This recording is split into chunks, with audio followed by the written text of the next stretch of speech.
મારી મેલડી માના મઢમાં 17 હેમના રે.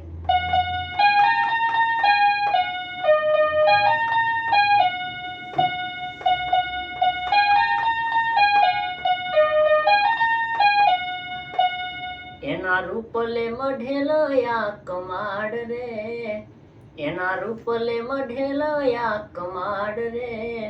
એ મારે મઢડો રે જોવો છે મેલડી માતનો રે.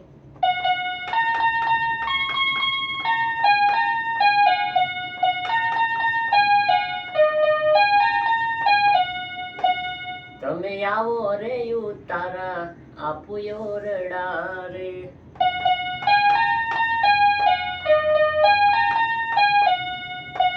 તમે આવો રે ઉતારા આપું યોરડા રે.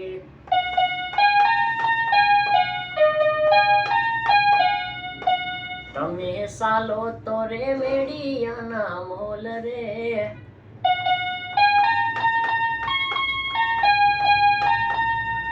મારે મઢડો રે જોવો છે મેલડી માતનો રે.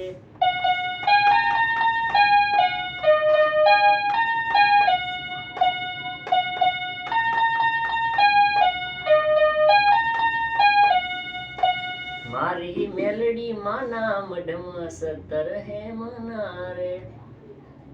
હાલો ફ્રેન્ડ, જય માતાજી. હું છું આપનો બહાદુર ઠાકોર અને આજે એક આ વિડીયોમાં તમારા બધાનું સ્વાગત છે.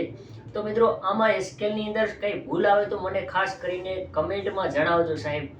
એનું કારણ કે અમે મહેનત કરી રહ્યા છીએ અને તમારા બધાના સપોર્ટથી એક માતાજીનો આપણે આ ગરબો પાકો કર્યો છે. હા, એટલે કે મારી મેરડીમાંના મઢમાં 17 હેમના જોરદાર જે જૂનો જે ગરબો ગવાય છે ગરબીની અંદર, તો આપણે આમાં રિયાઝ કરતા હોઈએ છીએ. તો તમારા બધાના સપોર્ટ અને સહકારથી ઘણા બધા એવા ગરબા હું પાકા કરી રહ્યો છું. હા, ઘણા બધા એવા લોકગીતો આપણે વગાડીએ છીએ. હા, તો તમારા બધાનો સપોર્ટ હોય અને ઘણા મારા ભાઈબંધોની કમેન્ટ પણ આવે છે કે બહાદુરભાઈ વિડીયા કેમ અપલોડ નથી કરતા. એનું કારણ હવે જણાવવું છે કે મિત્રો, તમારા બધાના સપોર્ટથી એક આપણે કીબોર્ડમાં આટલા નાનું 600 વાળું કીબોર્ડ છે, આમાં આપણે ધ્યાન આપીએ છીએ અને વગાડીએ છીએ અને તમે બધા સપોર્ટ કરો છો. તો મિત્રો, આમાં ઘણી ધ્યાન આપું છું એટલે વિડીયો મારા ઓછા બને છે, બધાને ખબર છે. પણ મહેનત કરને વાલે કભી હાર તો નથી હોતી સાહેબ. એટલે મહેનત જેના સાથે તમે મહેનત કરતા છો એની સફળતા તમને મળશે, પણ એની સાથે મહેનત ચાલુ રાખો યાર. એટલે હું તો એ જ કહું છું મારા ભાઈઓને, જય માતાજી, જય માતાજી.